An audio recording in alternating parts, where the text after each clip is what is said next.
Hey everybody, StreamYard, that's what we're using to stream to YouTube, is telling me and Jeff that we are live now. So thank you so much for being here. Jeff, thank you for being here. I'm excited to learn from you and to be able to bring this content to everybody that's on today. So thanks for Well, being here. yeah, thanks for having me. This is going to be so much fun. Yeah, I'm super excited. I know that this is some content that you've been working on for quite a while now in terms of just the concepts behind it.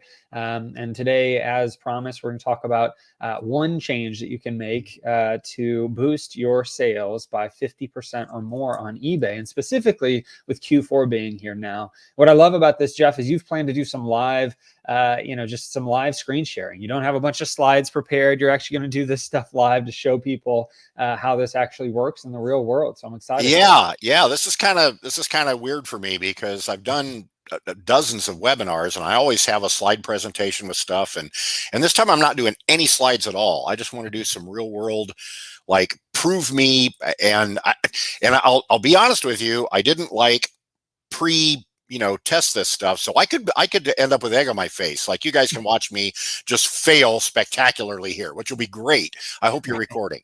Yeah, exactly. Glad we recorded it. Yeah. And also, that's just, sometimes technology can be a little weird too. So, give us some grace sometimes with the technology here. But I went ahead and put the topic down at the bottom for anybody that's jumping on. We're just going to give it another minute or so. While you're Nice. here, just let us know you can hear us and see us. I believe you can. Also, tell us where you're from in the comments. I would love to see that. Looks like we've got some people that had already posted that from my initial comment. So some people from Michigan.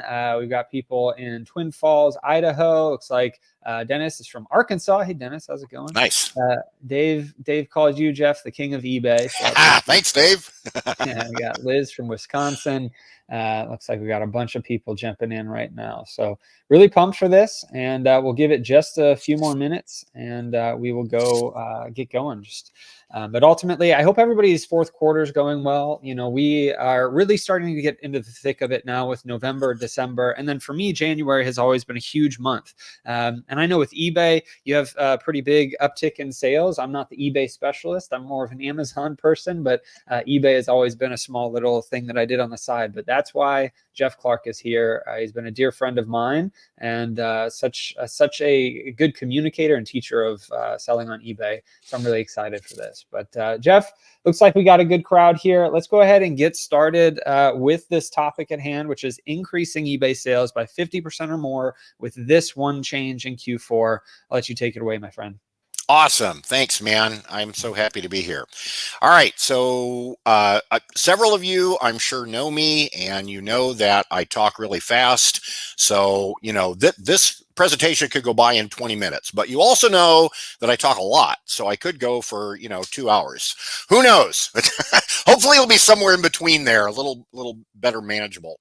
And if you don't know me, I've been selling on eBay since 2006, so for 18 years. And I started on Amazon in 2013. Since 2013, so for the last 11 years, I've been like a heavy sales ratio, probably 5-to-1 Amazon to eBay. But in the last, I'm going to say 18 months, maybe even 2 years, that has turned on its head. And today, my sales are easily 10-to-1 eBay to Amazon.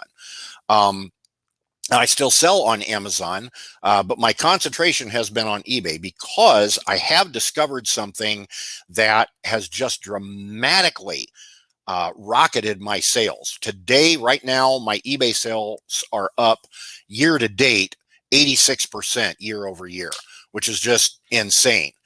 Now, we titled this webinar, increase your sales by 50% or more. And I'm not going to guarantee you guys get 86%. I'm not even going to guarantee you get 50%, right? Because you're grown adults and you control your own business, right? I hate it when teachers come on and they're like, "Oh, I guarantee you're going to get 1,000% income." Oh, shut up, man. No, shut up. You don't know me, right?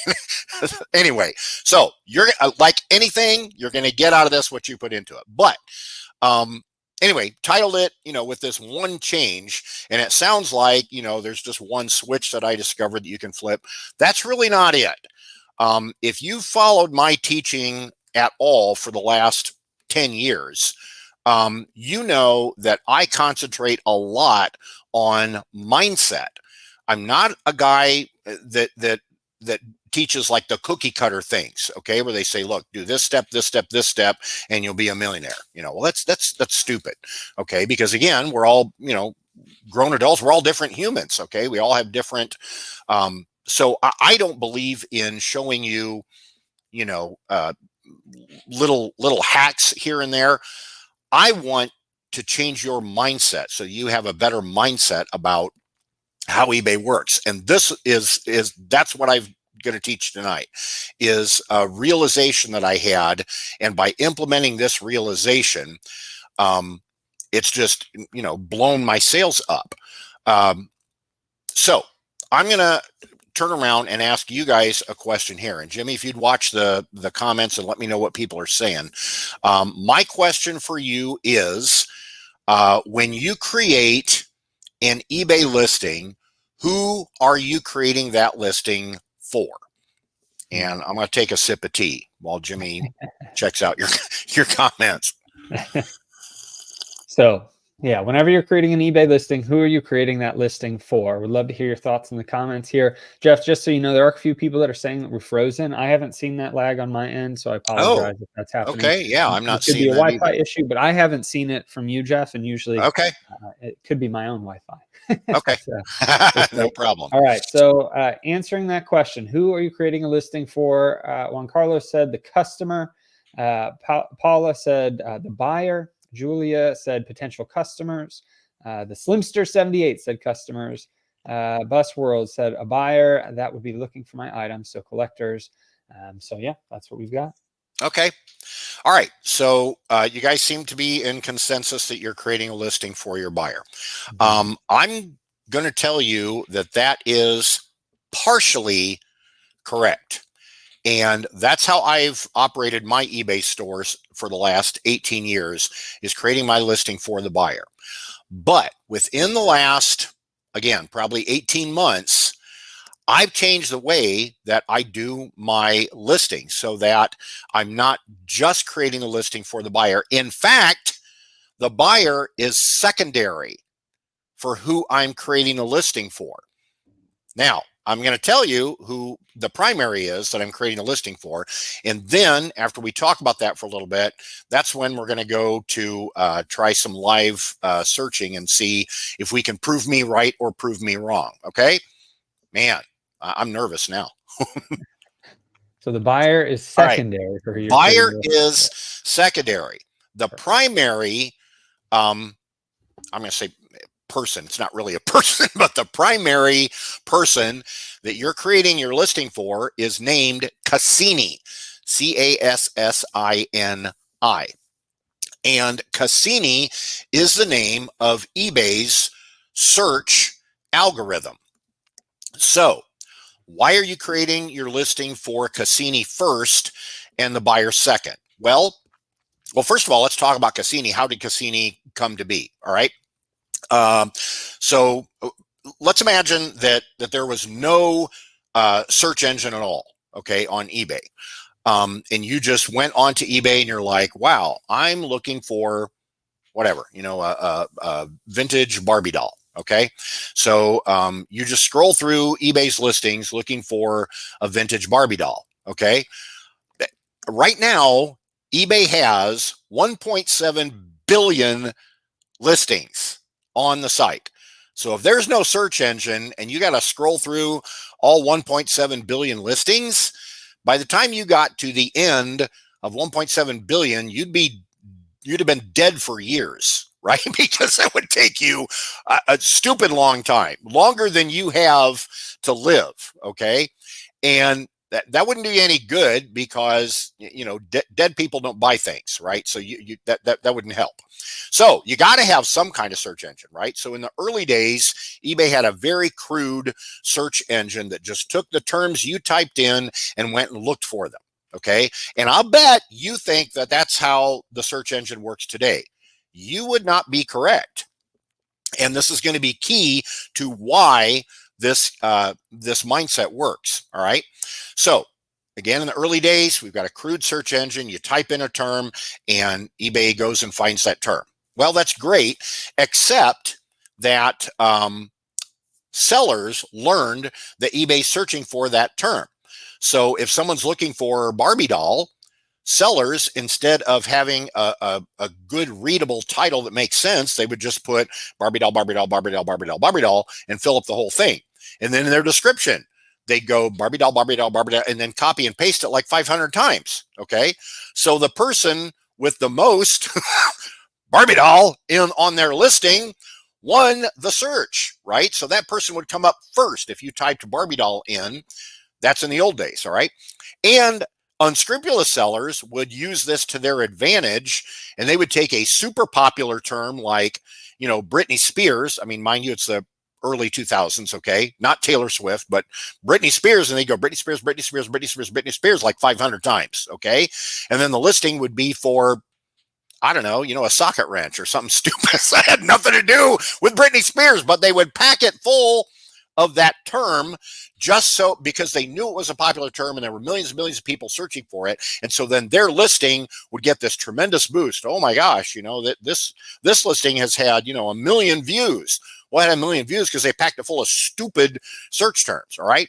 So that ticked eBay off. They're like, this isn't working. This isn't serving our buyers well. So they modified the search engine so that you can't just pack it with dumb terms. All right. So if you tried that today, you tried to pack your title and everything with dumb terms, you get knocked off. You get buried in the search algorithms. So with eBay's new search engine, which was in place up until about probably 5-6 years ago, you still should pack you still needed to pack your title like completely, all right, with a bunch of words.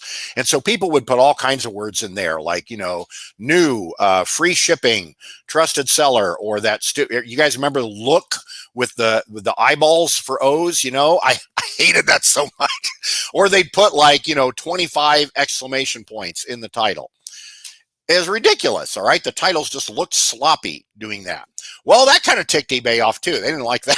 So they refined the search algorithm again and came up with Cassini. Again, Cassini's like 4 or 5 years old, something like that. So Cassini is really smart. So Cassini looks at your title, and if you try to pack your title with a bunch of words or a bunch of repeat words, Cassini's going to go, nah, you're a jerk. And they're going to dump you, okay, out of the search algorithm. And I'll show you guys how they do that in just a few minutes when we go to the live demo. So today, Cassini likes to see relevant terms in the title, and they like to see the important terms first. So let's say you're selling a girl's dress, okay, and you type, and in your title that you create, you say cute, frilly, adorable, summer, flowery, little girl's party dress. Well, what's the important word there? Dress. And you just buried it like at the end of your title. That's kind of dumb, okay? And eBay doesn't like that. Okay, first of all, you have nonsense words like cute and adorable and flowery. Those are words that no one uses when they're searching. Ah, there's a key right there. Okay, only use words that people are searching. So words like, new inbox, no one searches new inbox. Words like free shipping, people are going to see that on your, you don't put that stuff in the title. Words like cute or adore, no, people do not search those words. Okay, the word vintage, people probably do search that. So I will include the word vintage in some of my titles, but important words need to be first. So let's take the dress. You could put summer dress. All right, like put one qualifier in front of it, but like summer dress, size 6, floral, blue, something like that. All right, you really don't need to say girls because not too many boys wear dresses. I mean, I know some do. I'm not going to ask questions if any of you do. That's your business, not mine. Okay, but you hear what I'm saying? Okay, so Cassini is really smart and looks for titles of high quality. That's the big deal about Cassini, is Cassini's looking for quality. So That's one of the things that I've been doing with my listings, is creating quality listings to get Cassini's attention. Another thing that will get Cassini's attention is you as a seller. So doing things in your account, like making certain you have a high percentage of positive feedback, making certain you have policies that are buyer friendly, okay, a generous return policy, a fast shipping policy. Another one is making sure that you adhere to your policies. If you have a fast shipping policy, don't be late, ever. Do not ever ship anything late. Okay. If somebody asks for returns, don't argue with them. Take the return. Okay. If necessary, give them a refund without a return. Okay. I do that a lot of times if there's anything wrong with the product. So all those things add up to your seller metrics being really high. And these are all components of what Cassini looks for in good sellers. And Cassini will reward good sellers with good search love. Cassini also rewards good listings with good search love. All right. All right. Now let's go to, I'm going to pull up eBay here. Jimmy, can you share my screen here? Yep. You're all good to go. Okay, great. All right. Now I'm going to show you guys. Let's start off here. Oops. Yeah, that's right. Okay.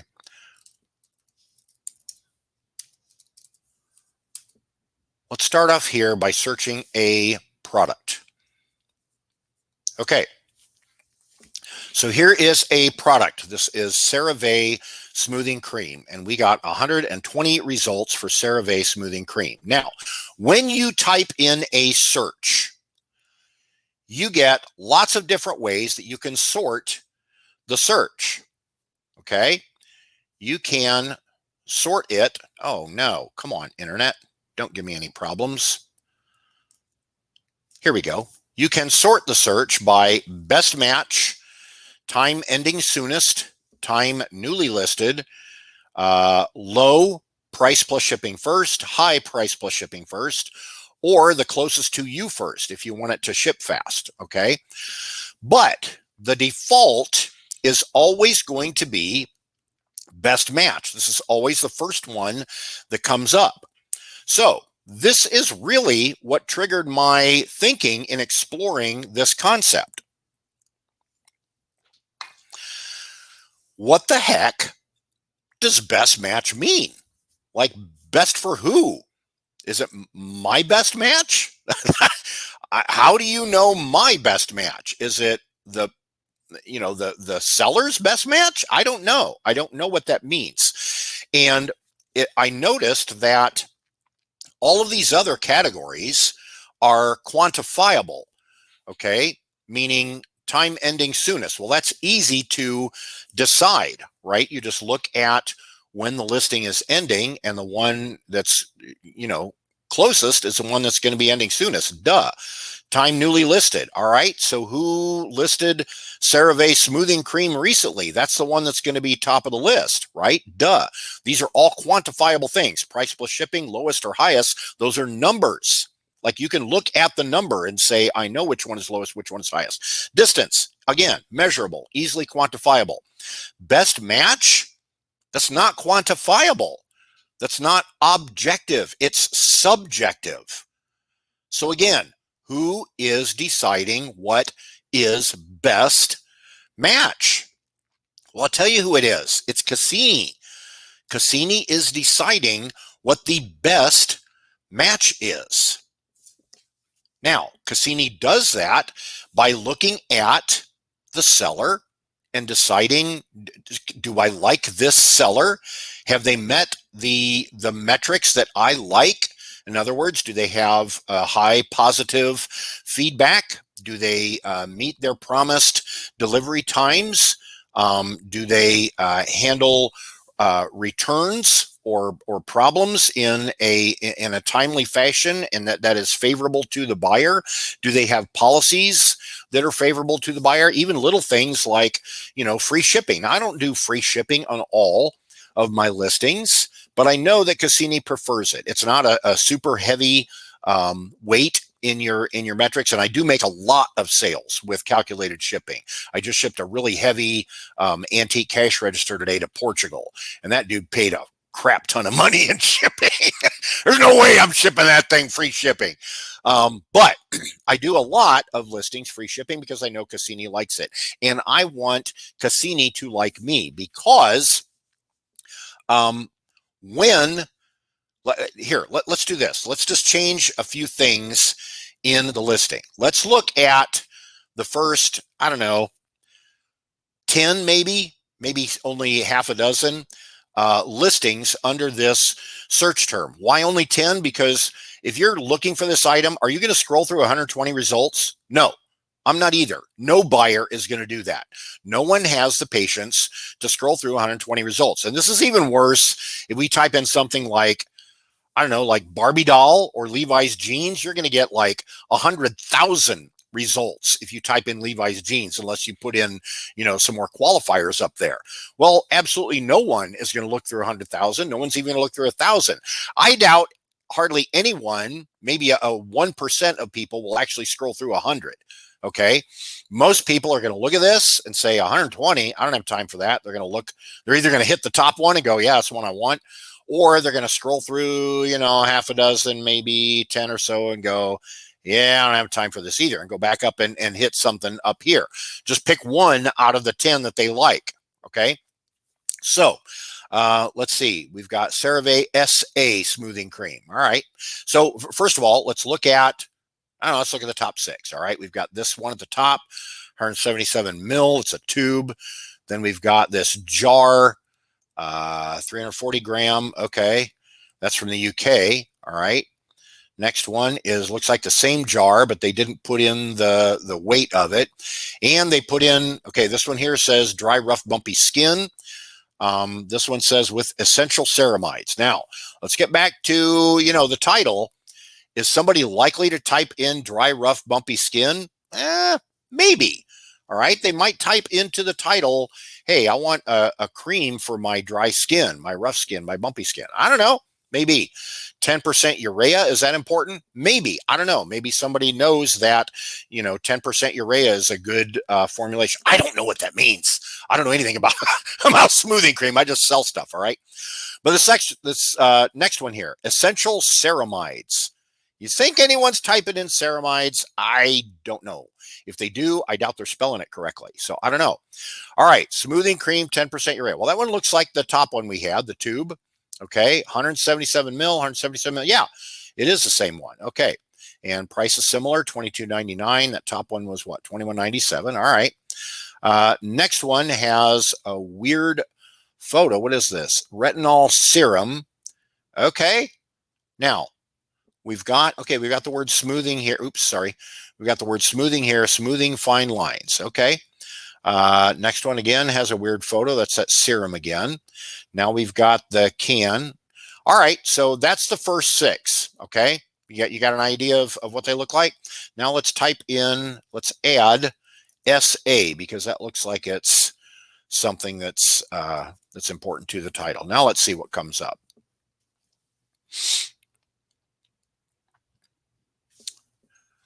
All right, internet is moving a little slow. Here we go. Okay, now we've got 94 results. So presumably, 26 of those first results did not have the term SA in the title. All right, so our first result is this can at $27.99. We saw that. No, internet. Don't give me any problems here. So we saw that one with the other search result. And let's keep moving here. The next one is that tube that we saw that was at the top of the search results before, and now it's number 2.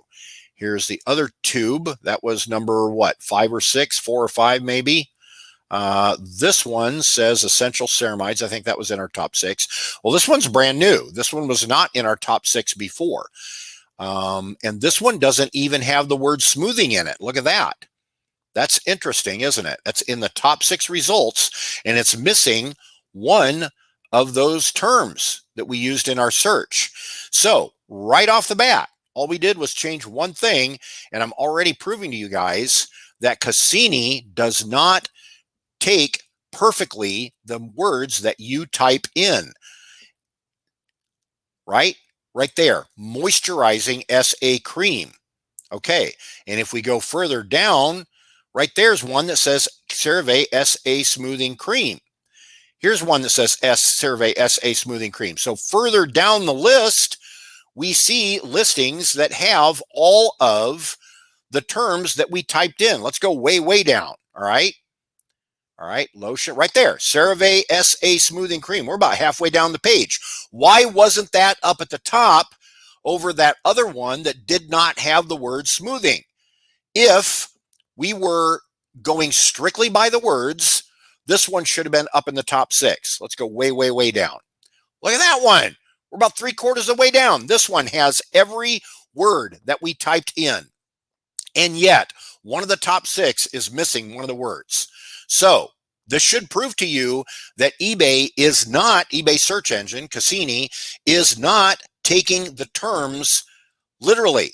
Okay. Now, that doesn't mean it's ignoring the terms. It is taking these terms. But what Cassini is promoting up at the top here is sellers that it likes and listings that it likes. Otherwise, this guy here would have never shown up. Now, there's another factor here.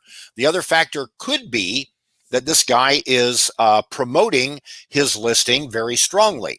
But I don't know, because it doesn't have the word sponsored here, okay? We have sponsored listing here. When they say sponsored, that means they're promoting it. So the top 1, 2, 3, 4 listings are promoted, but this guy is not getting promotion credit. So this is a seller that Cassini really likes, and this is a listing that Cassini likes, even though it's missing the term. All right, well, that was easy. I only had to change one term to show you guys how Cassini works. Now let's do something else. Really quick. Yeah, go ahead. So that first one then that was shown that was not sponsored did not match the title that you typed in, right? So the very first listing that actually wasn't a sponsored or promoted listing was one that Cassini liked better for whatever reason. And yet Cassini liked it for whatever reason. Isn't that fascinating? Yeah, absolutely. Yeah. Okay. I just wanted to clarify that's because some people ask those first 3 to 4 look like they're sponsored. Sure. And so we'll make sure to get to a lot of the questions here at the end. But yeah, those were sponsored. But the very first one that Cassini shows, or that eBay shows, is one that doesn't match fully. Isn't that fascinating? All right, let's try just CeraVe SA cream and see what we get. Hopefully my internet will cooperate a little. Let's see what happens here. I'm not even sure what SA stands for. It might be salicylic. Okay, 320 results now. All right, let's look through them here. Right there, renewing SA cream. CeraVe SA cream, 5-pack. Okay. Stop it. I live out in Amish country, so my internet, I think, runs on kerosene. So it's a little slow sometimes. All right. Okay. Totally 320 results. Since you're doing the live stream too. So what we can do while we're waiting for that, I do have a question then from somebody that I feel applies. So do sponsored versus non-sponsored make a difference with this message or what you're discussing? I think that last example kind of, to me, shows that it doesn't seem, I mean, it makes some of a difference, but not a huge one. But what are your thoughts there? It absolutely does make a difference, because promoting your listings is one of the things that Cassini really likes. So Cassini likes to see people that are promoting their listings. Awesome. But if you have other factors that Cassini does not like, then promoting your listing is not a guarantee that you're going to be in the top 6. All right, let's look at the top 6 now. We have CeraVe Renewing SA Cream. We didn't see this one before because it doesn't have the word smoothing in it, right? 5-pack of the same thing. Third one is 2 jars of CeraVe SA Cream. Fourth one is CeraVe SA Cream. The fifth one, now this is the same guy that we saw in the other two searches, isn't it? This guy was number 1 the first time we searched when we just typed in CeraVe Smoothing Cream. And this guy was number 2 when we typed in CeraVe SA Smoothing Cream. And now he's number what? 4, just typing in CeraVe SA Cream. Let's look at this guy.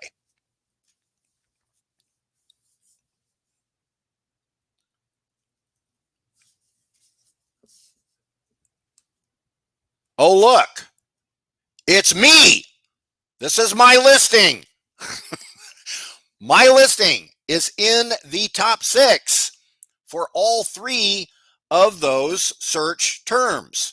Why is my listing up here for all of those terms? Because I have structured my store so that Cassini likes me, and I'm making listings that Cassini likes. Okay? So I'm getting in the top 6. Well, Jeff, if you're such a genius, why aren't you number 1? I don't have to be number 1. Okay? I just want to get in the top 6 here. Now, notice on the other 2 searches, it said that my listing was sponsored. But because this search term doesn't, for whatever reason, on this search term, I'm not getting a trigger on the promotion. It's probably because my title is more specific with smoothing. I don't know. I'm not sure. Maybe it's because I'm not promoting at a high percentage. So that's a key. Now, in this case, look at this. We have 4 sponsored listings, and guess who is, I guess I'm number 5. Guess who is number 1 not getting picked up as a promoted listing? That's me. Why? Because Cassini loves me, and Cassini loves my listings. So, how to get a number 1 all the time? That's when you promote at an extremely high percentage. Okay. I don't do that because I don't like giving eBay any more of my profit than I have to. I want to promote my listings because I know it boosts me up into the top 5 or top half dozen or top 10 at least. But knowing that buyers will scroll through the top 6 or 10, that's all I want. I just want to be near the top. I don't have to be the top because buyers don't always click on number 1. They'll scroll through and find a listing that they like. So this is why I say that pleasing Cassini is your number 1 goal when you are creating a listing, and also when you are structuring your store and conducting your business. You want Cassini to love you because Cassini will take these search terms. Now, remember, our first search term had what, 90 some hits, or 120 hits actually. The second one had 94. Look how many this has. 320 results, and I'm still number 5. I'm still in the top 6. I love this. And I'm only promoting at a very small percentage. But because Cassini loves my store and Cassini loves my listings, guess who gets boosted up here? And some buyer who starts off, typing in, I don't remember what it's called. It's a CeraVe SA cream, I think. They're going to type that in. They're going to look through here and go, I don't want the jar. I don't want the jar. Oh, hot dog, a tube. That's what I want. Okay. Now, not every buyer's going to do that. Some of them want the jars. But because I'm boosted up there, because if we go down this list, we're going to see a butt ton of tubes. Look at all these tubes. Tube, tubes, jars, pump bottle, jar, pump bottle, tube, jar, tube, more tubes. There's tubes everywhere here, guys, all the way down here. And if I went through all 320 listings, which I'm not, you can thank me later, or you can thank me right now, I don't care. But if I went through all 320 listings, I would find tubes all over the place. But whose tube is number 1 in the tubes? That's me. I didn't even type in tube in the search bar. Okay, so this is exactly what I'm teaching in Treasure Hunting Profits. I am teaching how to conduct your business, how to structure your store so that Cassini loves you, how to create a listing that Cassini loves. So now that Cassini loves me and Cassini loves my listing, Secondarily, I create a listing that the buyer likes also. So how do I do that? Well, I price it competitively so that the buyer likes the price. I have very clear photos so the buyer can see exactly what they're getting. I do buyer-friendly things like bulk savings, okay, volume. If they buy more, it costs them less. That encourages multiples. I do. Again, I don't do free shipping on everything, but I do free shipping on a lot of things. Buyers like free shipping. I have very generous policies for return.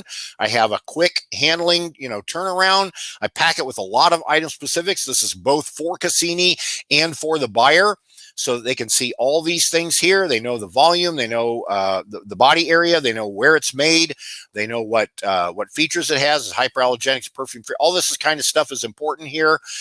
In the description, I just have a nice, concise bullet point, so they can read it really quickly and make their decision. And then I have my smiling face, which does not help to sell it at all. But you hear what I'm saying, okay?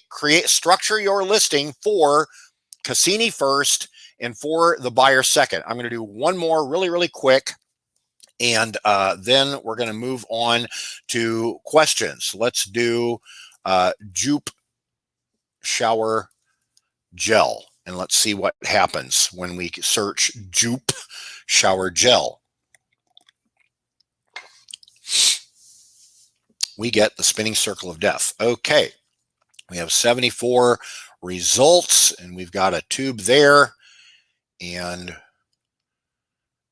come on,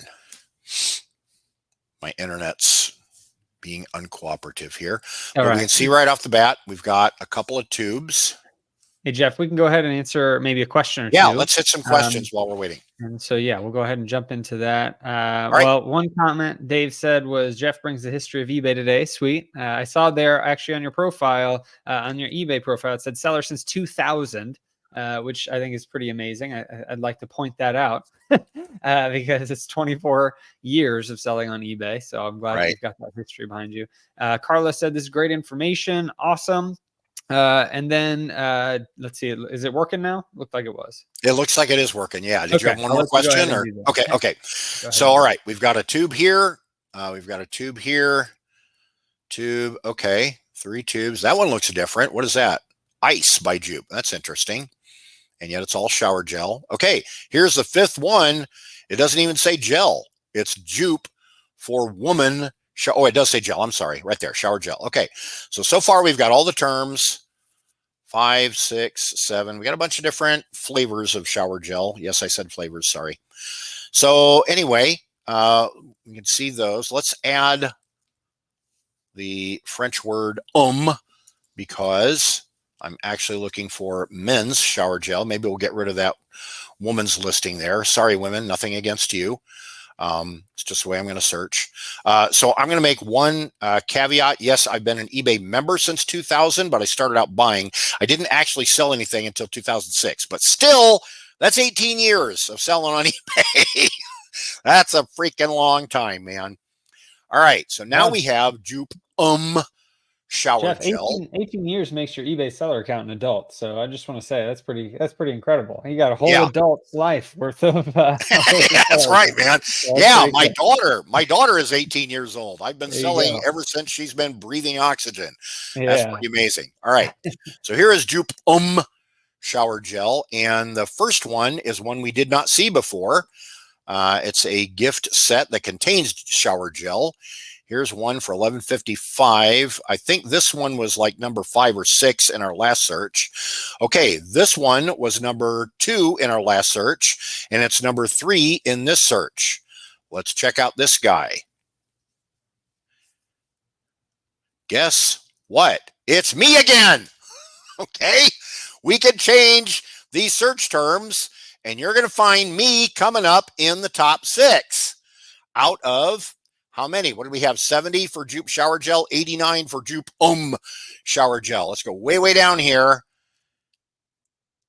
Way down. Oh, we got some different ones here. Oh, Jupe makes a lot of different products. All right, right there is one. This is exactly like the one that I'm selling, and it's way, way down here. Well, it's a pack of 2, but still it's Jupe shower gel. Exactly the search terms, and I'm way, way down in the list. Look where my scroll bar is. I'm way the heck down in the search term, or in the search listing. Here we go. 2 5-ounce tubes. That's the same one. Jupe shower gel. Why isn't that at the top? Because Cassini doesn't like this person. I'm sorry, buddy. I know you're top rated plus, but you don't know how to make Cassini happy like we do. All right. Okay. That's all the proof I'm going to do there. You can stop sharing my screen. But I hope that shows you guys exactly what the point I'm trying to make here. Like for 16 and a half of those 18 years that I've been selling, I thought, oh, I'm making a listing for the buyer, make a listing for the buyer. Well, that is true, but it's secondary. Your primary concern is to make listings and build a store that makes Cassini happy, because when Cassini is happy, you get popped up at the top of the search terms. Now that you're at the top of the search terms, now you get the buyer's attention. And there's some really clever ways you can get the buyer's attention, all right? One of the things that I love to do is when I'm researching a product, if I see that my active or my competitors, okay, are all looking similar, like maybe they all use the same stock photo, okay? If they do that, I'm going to take a real world photo just to look different, okay? Or if they're all using real world photos, I'm going to take a stock photo, or I'm going to use a stock photo just to look different. Or I may take a photo at a different angle, okay? Or if I see they're all using the same terms in the title, I'm going to use different terms just so mine looks different. Or if they all have free shipping, I'll do calculated shipping. Vice versa. If they all have calculated shipping, I'll do free shipping. Why do I do that? Because I know that Cassini's going to push me up at the top. And if I look like everybody else, there's no reason for the buyer to pick me. Okay. If the buyer sees 8 listings that all look like clones of each other, but one dude looks different, even if it's not a conscious choice for them, subconsciously, they're going to pick the one that looks different just because it looks different. Okay. So I make Cassini love me, so I get popped up at the top. Then I get the buyer's attention by making mine look different. In fact, there's a video in Treasure Hunting Profits from a couple months ago where I was selling a doll, okay? And the research was terrible. There were like 14 active listings and none sold in the last 90 days. Well, that's a terrible ratio. That should be something you toss in Goodwill, right? But what I noticed is all 14 of those listings had the exact same stock photo. They all used calculated shipping. They were all selling from Europe. All the titles were crappy. You know, they all had, like 2 different variations of the same thing. So I thought, you know what? I'm gonna shoot this and try to sell mine. So I did things exactly different from what they did. I had a different photo, different title. I had free shipping instead of, and guess what? My doll sold within like 3 days, even though there was no sales history, because mine looked different. So that's an example of how you create your listing for the buyer after you create your listing for Cassini. Wow. That's awesome, Jeff. Thank you so much for this. I see we've had a lot of good comments too coming in and a ton of questions. I have been recording all the questions, so don't worry. I'll shut up. Let's do questions. We'll get to it in just a second. But Julia said, thank you for this session. It's great information. And Jeff, I do want to mention, you've mentioned actually Treasure Hunting Profits a few times. And so I'll bring that up really quick. What Jeff is referring to is actually a private community and training platform that Jeff leads and runs, and we work on together. But Jeff is the main person that works inside this community training on eBay. And so Treasure Hunting Profits has been around for years at this point. And not only is it a community, but we've got over 1,000 different videos and trainings that are all searchable too. So you can actually search any course content by a word that you want to find, and then it'll bring back all the videos that have that word in it. And so we have tons of content and training, but one thing that we wanted to point out is actually, if you go to my website at askjimmysmith.com/THP Q4 2024, we do have a special Q4 offer for this year. Now you can read through and see all the things that you're going to get from this. Ultimately, here's all the things that you'll learn. Jeff has recently come out and done a fully updated and new version of the eBay course, so people that are brand new can get started with this method of selling. But ultimately, you can also get a one-on-one hour or a one-on-one 1 hour coaching call with Jeff with one of these two options. So again, this is a Q4 2024 promotion that we're going to be doing. And now if I scroll to the bottom here, you've got two options. One is this is typically a $47 per month community, but we're basically doing a $97 for the quarter. So you can jump in and get started either on eBay as a new seller, or you can really ramp up with some of these topics that Jeff has been discussing over this last hour. But ultimately, this is for 3 months. It's $97. And then if you elect to stay in there, it's $47 per month after that. However, we also have, if you want that one-on-one coaching call with Jeff, we have a full year. If you were to sign up for that full year, it's $467. You get more savings from doing that, but ultimately you get a one-on-one call with Jeff there, and you get access to the whole entire platform. Now, really quick, this is what it looks like inside of Treasure Hunting Profits. We've got tons of videos. We've even broken everything up into different menus of or categories of training so that you can learn about sourcing secrets, listing your products, policy playbook, shipping success, etc. And we have tons of events that come up. And so we do these weekly, specifically Jeff does. One of them is a collaboration call, which is tonight at 7 p.m. Eastern time. So in about 45 minutes, everyone that's able to make it onto the Zoom call gets onto a Zoom call and just collaborates with what's working well with eBay, what are they struggling in, and how can we help each other. So if you sign up really quick, you can actually get into that tonight. But then Jeff also does live Q&As and sessions each and every week. So I just wanted to point this out. It's an excellent opportunity to jump in now while we're doing this promotion. But let's go ahead. Jeff, actually, do you have anything to add on Treasure Hunting Profits before we get to the questions? Nope, it's a great community. Let's hit the questions. All right, awesome.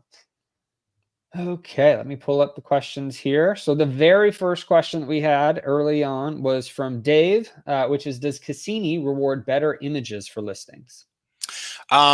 Yes, but it's a lesser weight than some of the other things. Like Cassini primarily looks at the title, and then secondarily looks through the item specifics. So in the old days, remember I said that people would pack the description with Britney Spears, Britney Spears, Britney Spears, whatever.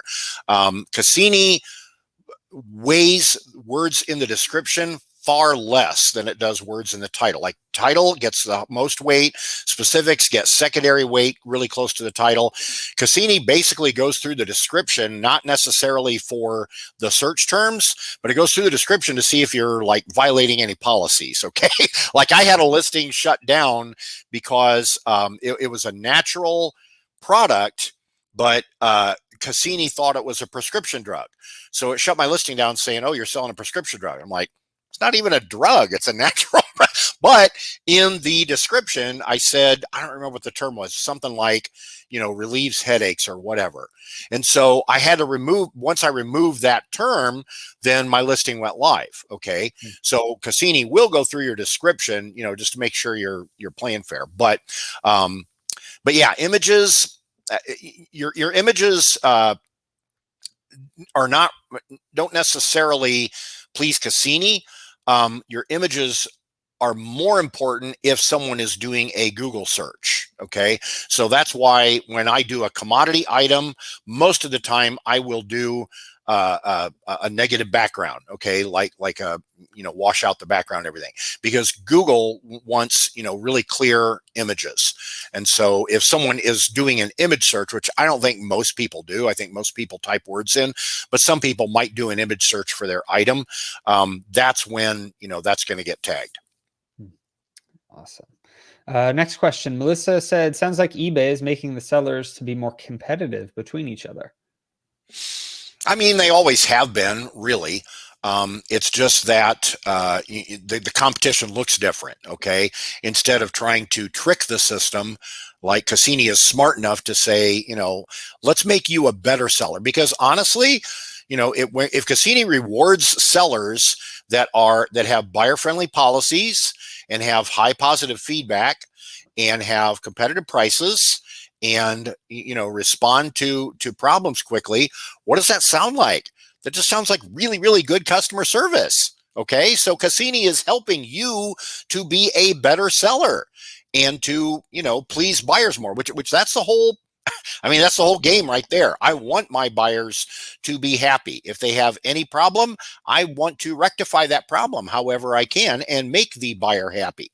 Right. And so Cassini helps me to make buyers happy. Awesome. All right. Next question. What categories are you selling new or used, or does this matter with the things you're telling us? Oh, yeah, definitely it matters. So I'm selling a lot. Well, the two products that I just showed you, they're in the health and beauty category. Obviously, you don't sell those used, right? That'd be kind of gross.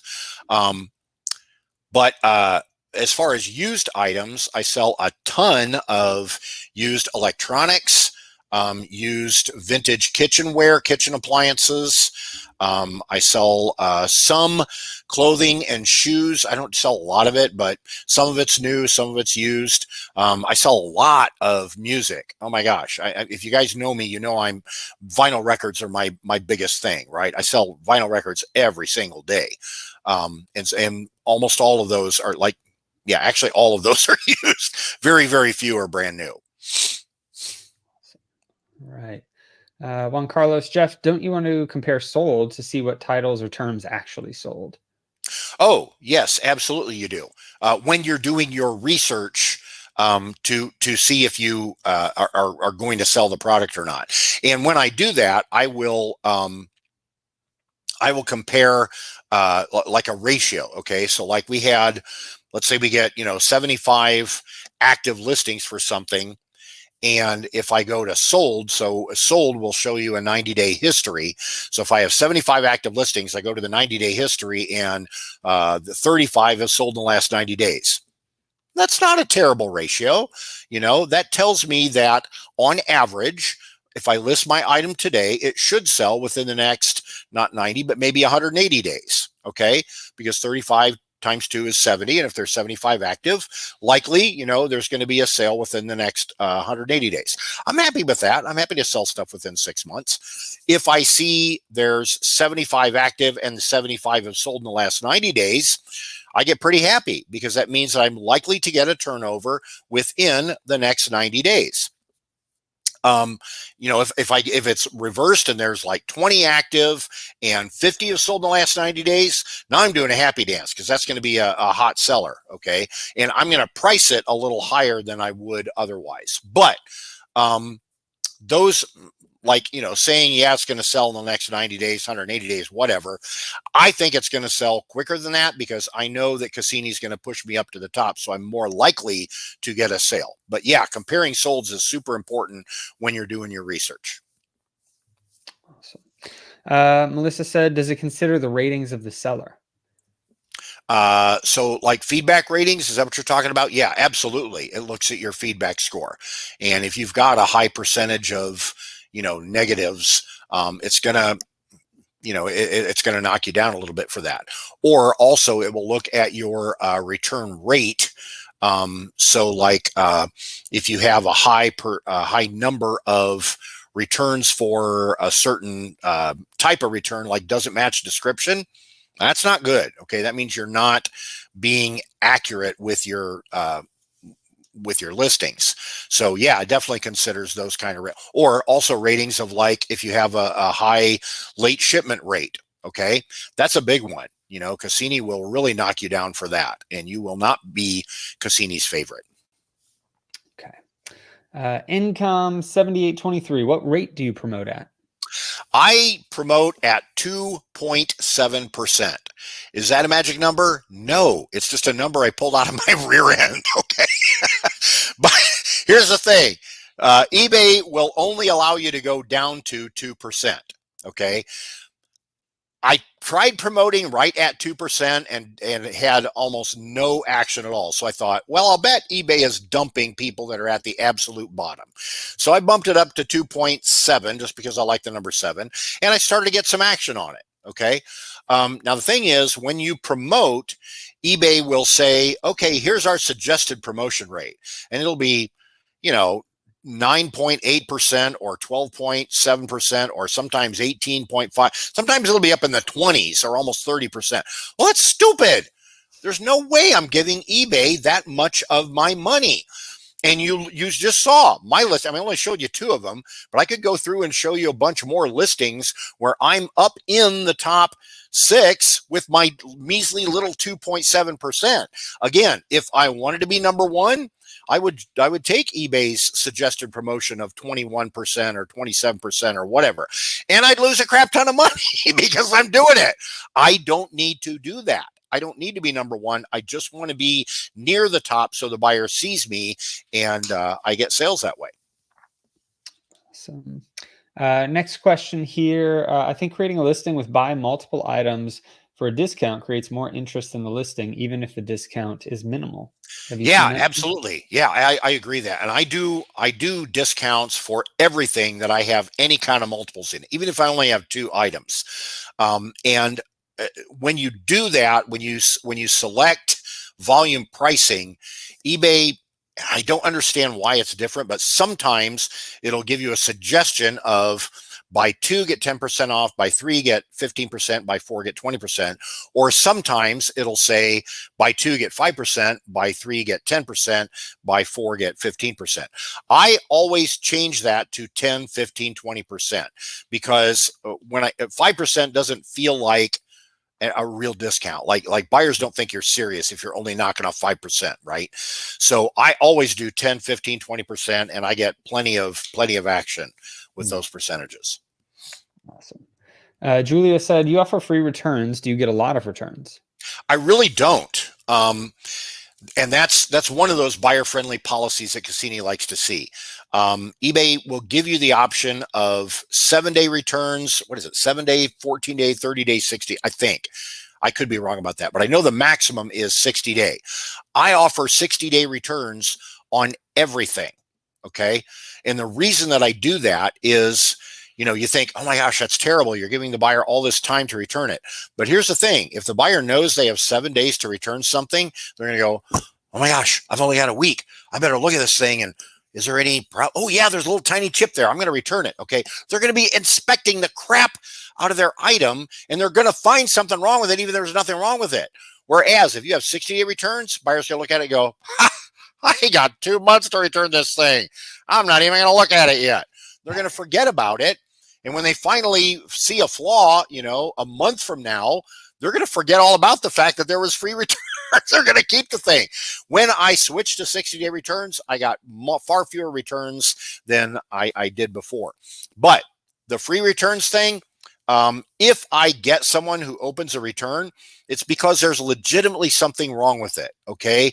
They plugged it in and it didn't work, or it was broken in shipping, or, whatever the problem is. Well, if I'm at fault in any way, so like if the item is defective, like I don't open every, if it's brand new, okay, I'm certainly not going to open the box and plug it in and try it out. Right. But if there's any problem with it at all, that's my fault. 99.9% of the time. No, actually, I'm going to say 100% of the time. If it's my fault and they open a return, I'm just going to refund them immediately and say, I'm so sorry. I missed that. I didn't inspect it well. Please keep it, throw it away, use it. I don't care. I just gave you a full free return.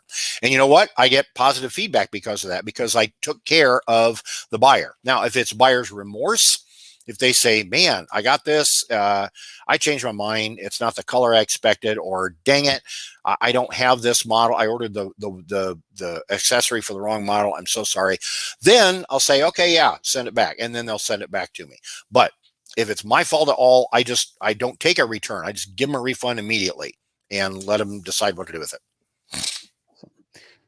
Jennifer said, did you just say that you do 10, 15, 20% discounts on just the multiples, or are you talking about running a store-wide sale? Yeah, I didn't even mention sales. That's a totally different topic. But yeah, on the multiple discounts, I do 10, 15, 20, and it seems to work really well. Perfect. Dennis asked, what about using AI descriptions? I know a lot of sellers that use AI descriptions, and they're very happy with them. I don't use them, not because I hate AI and I'm part of the resistance, fighting the matrix or what. That's not that. It's just because I am a writer. I love to write. I've written books. My wife and I used to edit and ghostwrite books. We ghost wrote a bunch of books together. I love writing. I've got a spiritual blog that I write. I love to write. So I write my own descriptions. Now, if it's a commodity product like the shower gel and the cream, whatever, I'm just going to copy and paste off of the brand's website. They got some bullet points. Great. I'm just going to copy and paste it, because that's not an emotional purchase for the buyer. That's a commodity purchase. Okay. If it's a purchase of necessity, they don't need to be sold on how great this cream is and how smooth, whatever. I'm just going to copy the things and put it in. But if it's an emotional purchase, like a vintage, let's say I'm selling a vintage roaster that was made in the 1950s. All right. Well, then I'm going to type something like, hey, remember, going in the back door at grandma's and you could smell the roast and carrots and potatoes. Well, now you can use grandma's roaster to do because that's why people are buying that. All right. They're not buying the shower gel because, oh, I love this shower gel. This is what Daddy used to use. No, they're not doing that. They just want to get clean. They don't want to stink. But if they're buying an antique roaster, it's because grandma had one and they want to relive their childhood, right? So then I'm going to write a description that touches the heart. Absolutely. So this comment says, find a look at listings, but you should also compare to completed listings because they were sold. You can see what was different from the search list to sold listings. So what are your thoughts on that? Yeah, that's true. That's true. And so when I'm creating a listing, I will look at sold listings and I will notice if, like, say there's a different word in the title. Okay. So, I might use words like, I don't know. I might use well, let's take a roaster. Okay. I might use the word roaster in the title. Okay. I might say, okay, this is a vintage, Miro roaster. But then if I go to sold listings and I see in the sold listings that it doesn't say roaster, it says, crock pot or roasting pan or something like that. Well, that's a different term. Okay, so that tells me that is the term that people are actually searching for when they want to buy it. Okay, the reason that I didn't go to sold listings here is because I just wanted to show you how Cassini pushes things to the top. Going to sold listings is not going to show you where Cassini is putting things. I just wanted to show you how Cassini works with search terms. Okay. Let's see. This question says, please again give a brief summary of how to pick terms that satisfy the search algorithm. Do you have a brief summary for that? Yeah, sure. Yeah, sure. Brief summary. So important words first. Think what your buyer is going to type in. Don't use emotional words in your title. Those belong in the description. If you want to say cute flowery party dress, then put that in the description where you're trying to get to the buyer's emotions. All right. The search terms that the buyer is actually going to search for is going to be summer dress, floral, blue, pleated, size 6, okay, that kind of stuff. So don't put unnecessary words in your title and put important words first. Perfect. Bus World says, good stuff, Jeff. Thank you. What percent? Oh, do you recommend promoting your listing? Yeah, we already talked about that. That was my fault. Yep. How many images do you normally use? Well, that again is a factor of whether it's a commodity purchase or whether it's an emotional purchase. If it's shower gel, I'm just going to use one listing or one image, probably even a stock image, because people want to see it and go, oh yeah, I recognize that tube. I'm going to order 3 tubes from this guy because he's giving me discounts. Okay. But if it's an emotional purchase, if it's grandma's roasting pan, I'm going to show it from all the angles. I'm going to take the insert out so they can see that. I'm going to plug it in so they can see the little lights up when it's plugged in. I'm not going to put carrots and potatoes in it because that'd be kind of gross. But I'm going to take the lid off and take a couple pictures of the lid, from all the different angles. I'm going to take a close up of the information that says, made in the US, 120 volt, 65 watt, whatever, UL approved, all that kind of stuff. I'm going to take photos of the things that the buyer wants to see. Because if they're making an emotional purchase, like let's say they come to your garage sale and they pick up your mug, they're going to go, huh? turn it around, look at it from all the different, okay, they're going to do that. Well, they can't do that on eBay. So I'll do that for them. I will show them all the different angles. Okay, take the lid off of it, look at it, plug it in, see if it works. Oh, look, all the lights light up and the dials spin. Okay, I'm going to do all of that for them if it's an emotional purchase. Commodity purchase, 1 or 2 photos. That's it. Perfect. Carla asked, can you sell products you're gated on Amazon in? And if there are IP concerns on Amazon, will there also be on eBay? Yes, I sell a lot of products that I am gated on Amazon. There are a few things that will get you a Vero alert on eBay. A few brands. There are some brands. In fact, I just had a brand get after me because I was using a stock image. So that's easy to fix. I'll just take my stock images down because they said, that's our image. Okay, fine. I'll take those images down, take real world photos, problem solved. But yeah, there are a few brands that will come after you on eBay. I think the worst one that I can think of is Rosetta Stone, which is a language learning program that all homeschoolers everywhere know. They are so aggressive. They will not only go after you on eBay, they will look for Facebook Marketplace listings, Craigslist listings, anywhere. If you mention Rosetta Stone anywhere, they will hunt you down. They will break your thumbs. They will bury your body, dig you back up, and kill you a second time because you dared to try to sell their product. It's good to know. Yeah. Yeah. All right. Encon said, when you're searching other listings selling the same product you intend to sell, do you ever start your listing from eBay's statement, have one to sell, click here, then change the details? Yeah, sometimes I will, particularly if I'm looking, and this is where, like the other guys said, we're looking at sold listings.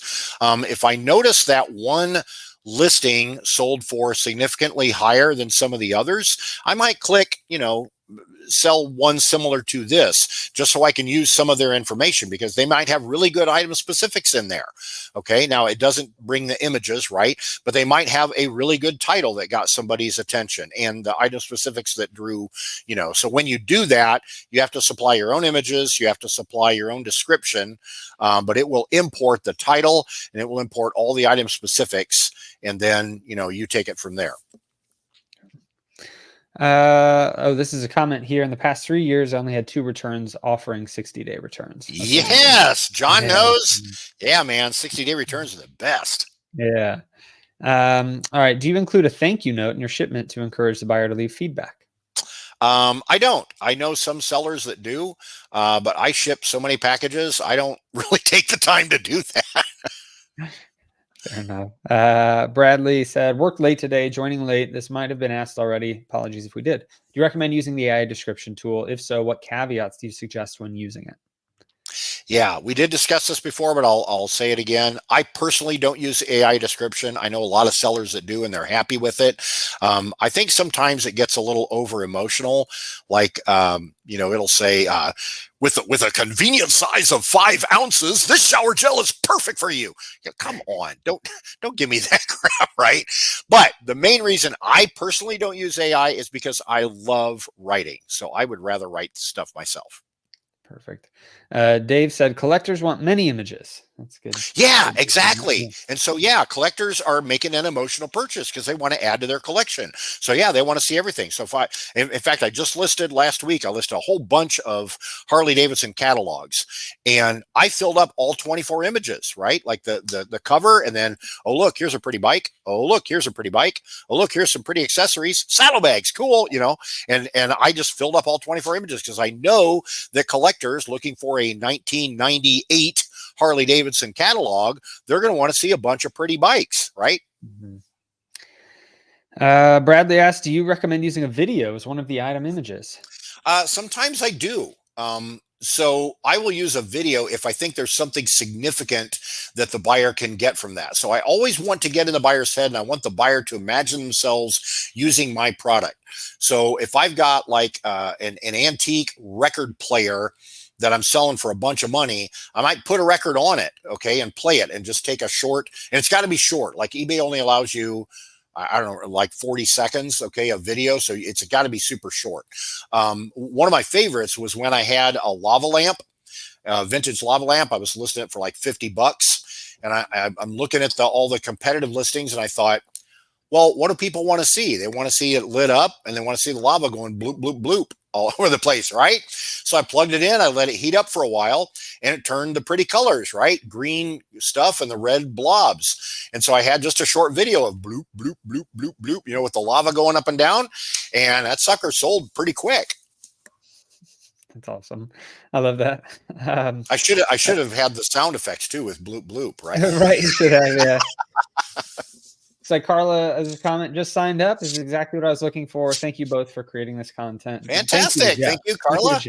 Yeah, thank you, Carla. I'm excited to have you in there.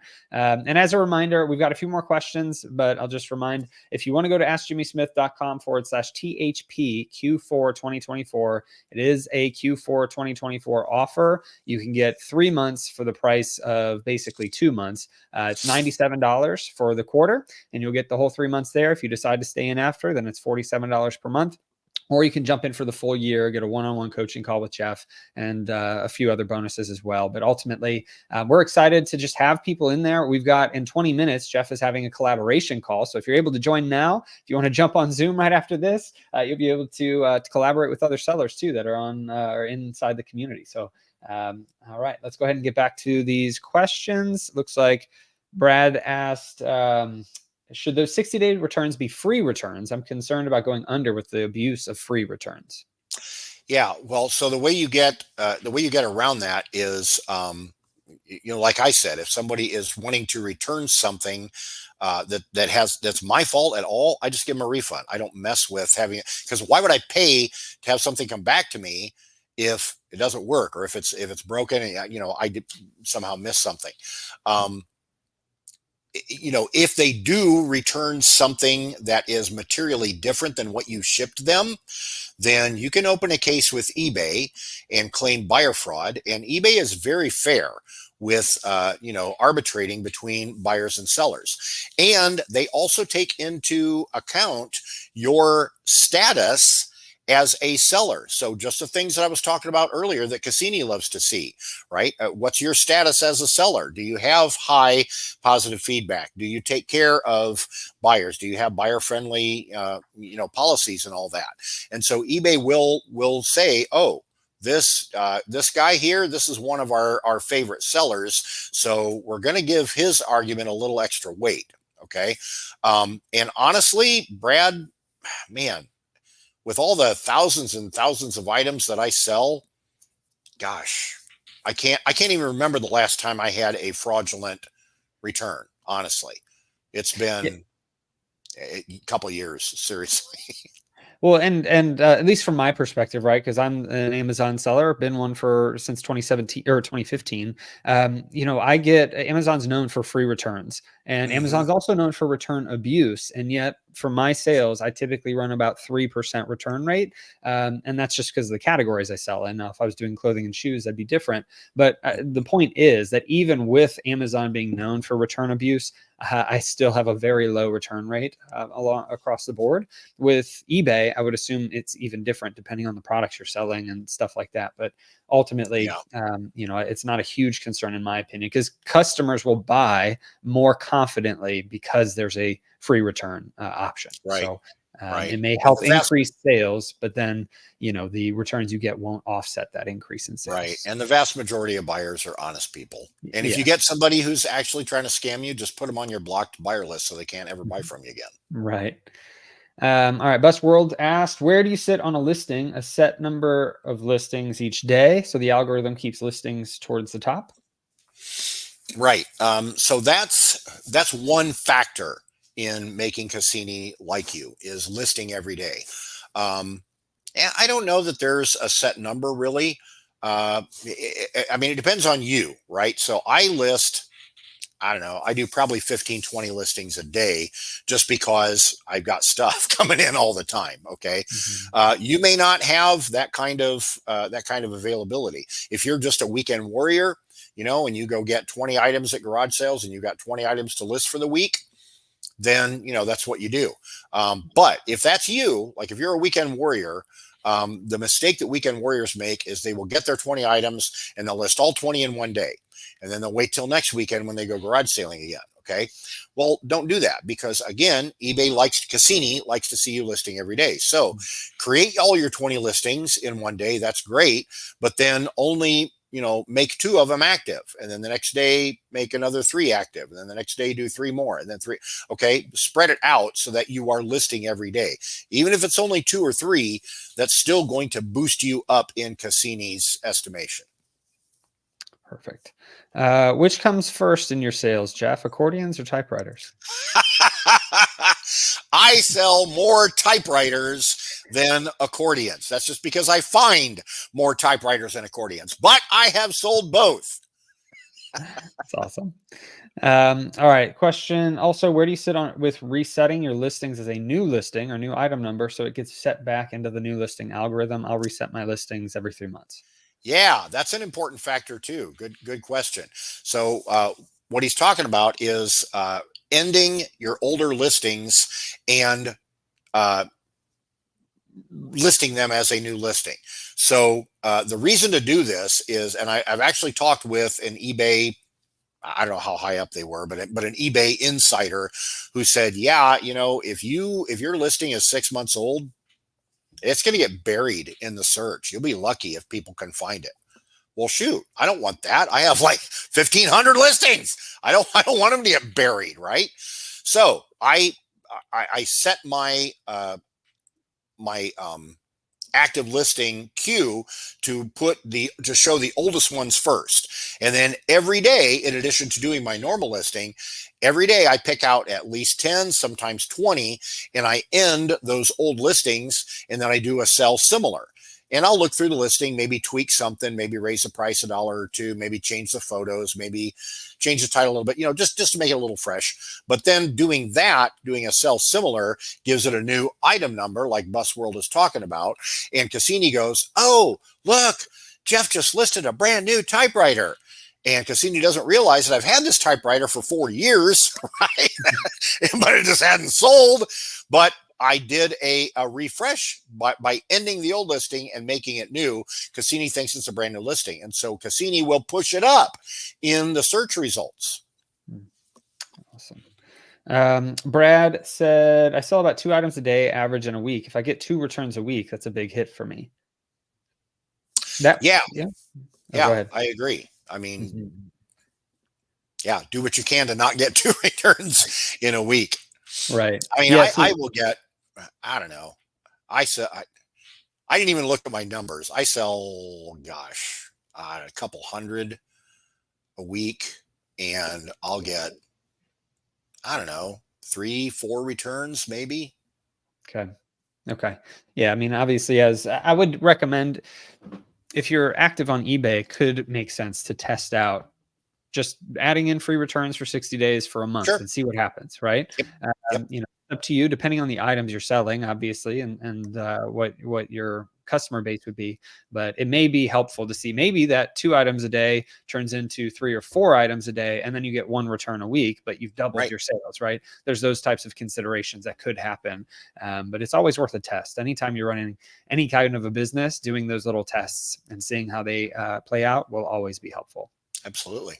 Somebody asked, what's the link for the upcoming collaboration call in a few minutes? So if you're inside of the Treasure Hunting Profits community, you actually just need to go to the events space right here, and you can click into this event right here, THP collaboration call, starting in 12 minutes as of the time of this recording anyway. And you can go ahead and select the Zoom link from there. So if you can't find it and you're inside of Ecom On Demand and Treasure Hunting Profits, you can always private message me and I can get you the link directly as well. Next question from Brad. Does end then relist do the same thing as end then create a new listing in the eBay algorithm? It does not. If you end, so when you end something and then you go to your ended queue, it will give you the option to relist or the option to sell similar. Always choose sell similar, because if you relist, it retains the old item number and Cassini will not see it as a brand new listing. It'll just go, oh, Jeff just reactivated this one that he had before. It's still a 4-year-old typewriter. Okay. But if you do sell similar, it gives it a brand new item number and Cassini's fooled. Okay. Perfect. And right now, the last comment from Bus World. Thanks, Jimmy and Jeff, for doing this. Appreciate the tricks and tips. Everybody, thank you so much for being here, and Jeff for doing this content. It's I love seeing all the positive comments come through and seeing some new members as well inside of Treasure Hunting Profits. Now, one thing is a quick recap. Step 1, listings that Cassini likes. Step 2, listings that the buyer likes, and that will help your eBay sales to grow in this Q4. But if you're interested in joining us in Treasure Hunting Profits, just go to askjimmysmith.com/THP Q4 2024, and we'll see you in there. So thank you, Jeff. Have a good rest of your night. Thanks, Jimmy. Thanks, everybody.